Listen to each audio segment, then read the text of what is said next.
Hello, Tobias. Thank you so much for being here today.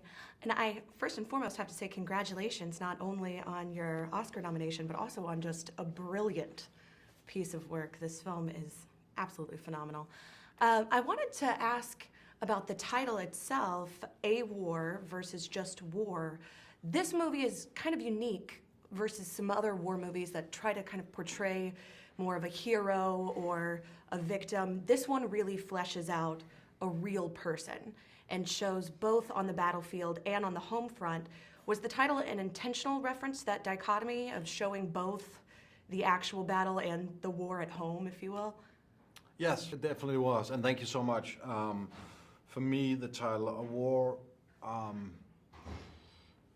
covers all the wars in this film, and they're all part of the same war. We have inner war in him, in the third act of the film, where he has to look at the consequences of what he's done. We have a war in Afghanistan where it happens. We have a war at home with a wife fighting every day to create a secure life for her kids. We have the war in the courtroom between the defense lawyer and the prosecutor, and so on. And that idea was definitely to describe a lot of different wars, types of wars within the same war. Now, this film, too, also has that level of authenticity, not only in the characters, but also in the casting. I understand that you cast some actual Danish soldiers who served in Afghanistan. What was that casting process like? Well, most of the guys have been soldiers in Afghanistan, and most of them fought together side by side, so they knew each other.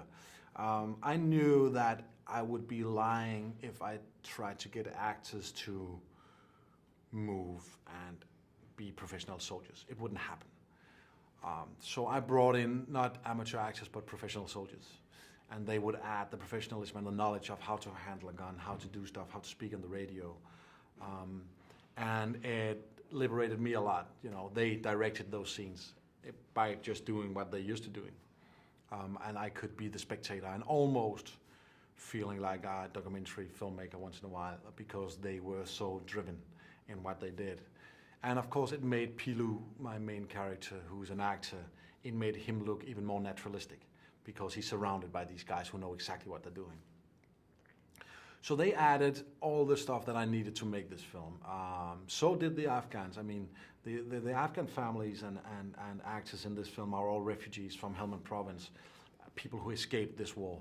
So they knew everything about the life that we were portraying as well. And I think that the judge in the courtroom is a real judge. She retired 2 weeks before we started to shoot, so she's been in that situation many times. So in so many ways we try to add professional people who had the experience that we tried to portray to make sure that we would get it accurate.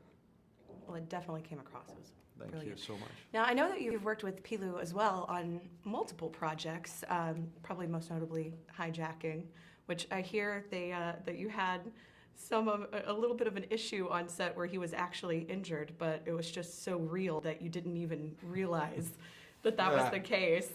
Did you come across any of that while you were filming this film as well? No, I think we've done 3 films together now, and the first one, I was miserable to him. I mean, we treated him so bad to try to get him look like he was in pain. We actually put him through pain. I guess I didn't understand the work of actors at the time. Still, in a Hijacking, I would once in a while forget that I was responsible to what happened in front of the camera, just being so excited that it looked real.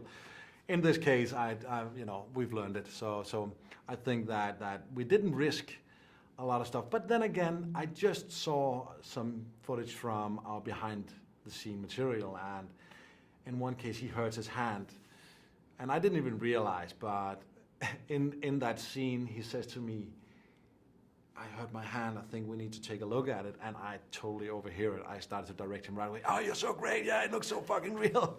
Pardon my French. So yeah, we're still struggling with finding. But I'm so obsessed with realism. So if when Pilu looks honest and when he is real, that's why I love him the most on set. So I guess he has to live with that. I love it. And also, I know your first Oscar nominee was for The Hunt in 2012, which you co-wrote, and this one you both wrote and directed. You started off as a writer. How do you think that influences your directing style, directing things that you write yourself? Well, basically my work, I feel that the biggest battles are fought with my computer, in preparing, in writing. The complexity of this story is not something that happened on set. It's something that was planned in the screenwriting. And for me, that's where my time disappears. That's where I go into space, and 8 hours, 12 hours, 16 hours goes by like that in the writing. Going out and directing is much more of, a practical thing. Getting stuff done. You follow a schedule, you do stuff. The magic happens in the screenwriting, and that's still where I feel the most at home. And then I'm lucky enough to do films like this, where we bring in witnesses of war, witnesses from any reality that will add to the script that I've done. So in many ways, I come with the story and I try to create frames that are so real that people know exactly what to do. And if that happens, then we have succeeded. Well, I think you definitely succeeded with this film. Thank you so much again, and good luck. Thank you very much. Thank you so much.